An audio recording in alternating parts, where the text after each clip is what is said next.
Alright, hey, hello guys, how are you all doing? Welcome to another video for you guys today, again, for another Burn the Witch video, because really, that the more and more I think about just this series and Kubo's imagination in general, to where this series could go and everything, and like the team ups and like the crossovers that could happen within this addition to the Bleach universe. Like after like the Burn the Witch, that 3-episode film that came out a couple days ago, and I did my review on it. I sat the last couple of days just sitting there thinking about it, and I'm like, just within these 3 episodes alone, I love it just as much as Bleach in general. Like, I think it might be because of how much like new stuff that looks so amazing, and the way that they use their abilities in this series and such, like these wand guns that like the Pipers use and such, and like the way that Bing Knife, I believe that's his name, Bing Knife, who's one of the top horns. The way that he uses his magic when he uses spray paint cans and such, and while he was circling around the giant, like, you know, final boss of those 3 episodes and everything, and like just the beauty. I just wanted to give like more of my afterthoughts of just watching these 3 episodes, this 3-episode film series, like this quick limited series, but it's not really limited anymore because we are getting an actually like serialized run of Burn the Witch in Shonen Jump and everything, and it's gonna be like a seasonal type of thing. But I don't know how that's gonna work out or anything. But like, just to see Kubo coming back full force after what occurred by the ending of Bleach, because it wasn't necessarily just Shonen Jump rushing him with the end of Bleach.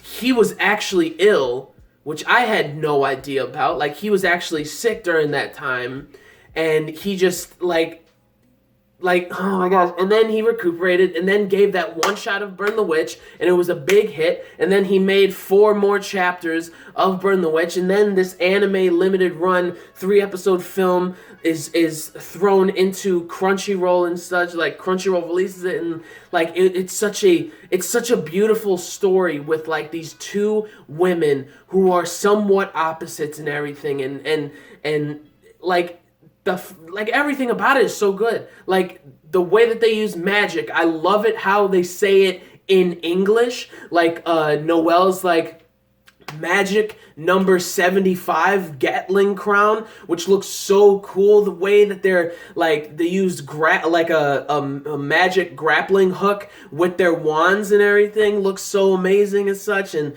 the way that they ride dragons as if they were like flying brooms, and like it's just a magnificent looking series. Like, it really does look amazing, and I just wanted to give a continuation of just my not just a review, but just my afterthoughts of really contemplating the last few days about everything that occurred in those 3 episodes. And I'm like, all of these characters are just so cool. Noelle and Nina are great, and Macy is just awesome and everything. Like, how she came about into the series and everything, and her relationship with Nina and everything was so great. And then you got Nina, who's like a huge pop star kind of thing, and she hates the irritation of people people like liking fairy tales and whatnot, and how much fairy tales are connected within this, and like, it's just, man.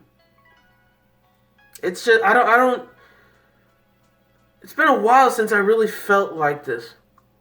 I'm saying that a lot in a lot of videos recently, but like, it's just so good.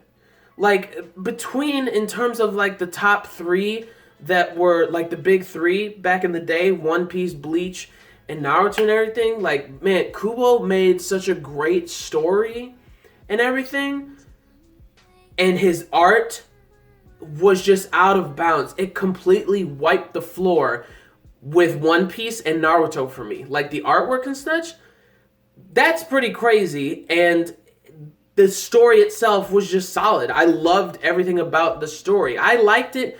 I actually liked the story a little bit more than Naruto. Even though Naruto is such a fantastic story and everything, there was just something about Bleach for me that just beat it out, you know? And then now Kubo feeling great again and not being sick and everything and not having to rush things because he's sick and everything, and like, you know, being given a deadline for him to just finish everything that he needed to finish in Bleach and stuff.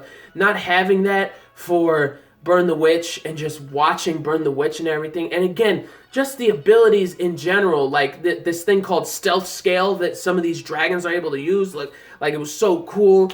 Big Knife and his dragon, like his dragon's like a blue lightning striking type of, like, it looked so cool. Like, it's massive with 4 wings.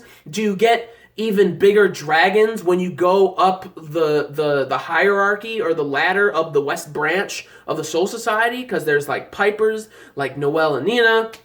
And then you got like the sabers that it seems like Nina wants to like become and everything. Like, what's up with that? Like, each category, do they get different type of weapons or something? Like, do Pipers get like those, obviously those wand kits or whatever, those wand guns that Big Knife was talking about and everything?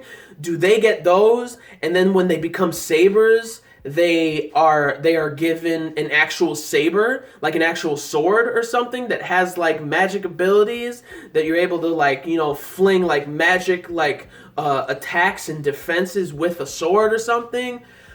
Like, it's so cool. Again, there's just so much phenomenal lore that could just be explored for so long in this series. Like, it's wild. And then if you get to the top brass, which is the top horn, like Big Knife, who's able to use like magic and whatnot from spray paint cans and everything. The way that he used it was so insane, and the colors and animation of it was just wild. It's so vast. It feels so unbelievably vast, even though it was only 3 episodes.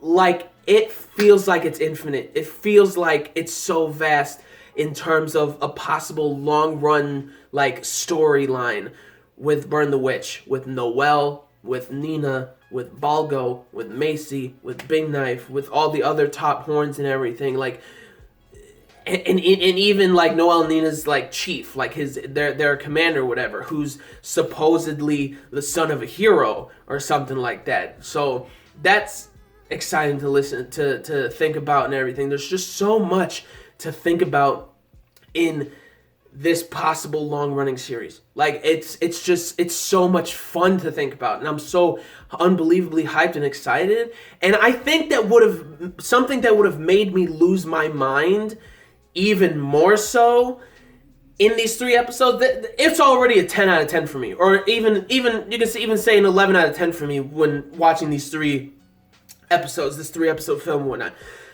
Would have been more phenomenal. I would have screamed like a girl, or screamed at the top of my lungs, is if there was a cameo. Like, say, because I believe Burn the Witch like happens like 12 years after what happened at Bleach, like the end of Bleach and everything, and it's like 12 years later or something like that.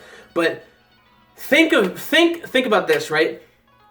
What if, like, say, you know, 2 Soul Reapers appear and be like, oh, they took care of the dragon, they took care of everything, like, some of them were actually called in to help the West Branch. Could be somebody, could be Rukia and could be Renji, both of them. Could be Rukia and Ichigo or something like that. Could have been, like, you know, even Rangiku and Hitsugaya or something like that. They're like, oh, I guess they don't need our help. So then they start leaving or something like it. Just a quick cameo of like an after credit scene would have made me lose my freaking mind. Like, it would have been so amazing. Either that or say, like, I don't know, a couple on a honeymoon. Orihime and Ichigo, maybe like their 12th or 13th anniversary, like wedding anniversary or something, or like a couple years, like one of their wedding anniversaries, and they decide to take a trip to London and whatnot, right? So then they're chilling on a train, and they see like two people flying around trying to kill or take out this dragon, and those two happen to be Noelle and Nina or something like that. And Ichigo sees this, and he decides to go use his Soul Reaper powers, like his substitute Soul Reaper powers, and comes in hot, and Orihime comes and like helps out or something like that, and like a whole like quick like a really quick like end credit scene or something that happens like with that or anything. Like it doesn't have to continue on with anything from that, but just a quick like ending credit scene like that would have been, I would have lost my mind. Like that would have been so cool to see them like on a honeymoon, or not a honeymoon, but a wedding anniversary in London, chilling out, hanging out and stuff, and then like they see this dragon because of their spiritual powers or their magic powers, their mana and stuff. And Noelle and Nina are like, wait, why can they see that? And then he tells them that like that Ichigo's actually a substitute Soul Reaper, and they realize that like, oh, a Soul Reaper from the East Branch and everything. Like, oh man, that would have been so unbelievably phenomenal. But again, that's perfectly fine. That's probably inevitably gonna happen when this series gets serialized, like, you know, like in the long run, when it's like a long running series or something. That would have been phenomenal. That would have been so cool. But anyways, again, I just wanted to give more of my thoughts about a lot of things, just like even just Noelle and Balgo's like relationship in general, that cute, subtle, romantic type of vibe that you get from them, like at the end and everything. And then you're realizing throughout those 3 episodes that like, oh, okay, like you realize that like she's used to this stuff and him saying this and everything, and they're like, oh, they have like some intimate relationship, because you don't exactly see her face at the end. Again, this is what I said in the review. You don't exactly see her face at the end, but she really grips on Balgo like, you are the good news that like you didn't die, you know? And like she seems like she was about to break down, and then Osushi said that "let me see your panties" thing, which was funny, and that whole thing happened. Like there could have been like a serious like emotional moment with Noelle. Like she doesn't show those emotions towards anybody else unless she's alone with Balgo, and it's just good. But anyways, I just wanted to again give more of my thoughts, like again, of what I thought of Burn the Witch. Like I feel like I just need to keep giving out like my thoughts of it, because it's just so amazing and everything, and it was so good. But again, what did you guys think? If you guys ended up actually watching it, those 3 episodes, if you actually ended up watching them, leave down in the comments your thoughts about them, your thoughts about what I said, about like more of my afterthoughts of this series and everything. I'm just excited. I'm so excited. Like really, it seems like it's going to be phenomenal and amazing and everything. But again, leave down in the comments your thoughts about what I said, your thoughts about the series so far and everything. And like the video if you did like the video, if you liked anything I say, like the video if you liked the 3 episodes. Again, just like the review I did, leave down in the comments and like the video if you liked the series. If you're liking the series so far and everything, you like anything I had to say, leave a like and subscribe to the channel for more reviews, vlogs, unboxings, live reactions, and theory discussion videos and things like that. So gentlemen, stay classy, ladies, stay sassy, but most importantly, everybody, you gotta stay a little nasty, alright? So peace and love it. I'll see y'all later in the next video. Peace out. May the force be with you always. Plus ultra Laton. Ah man, again. Kubo greatness, man. Burn the Witch. I'm excited.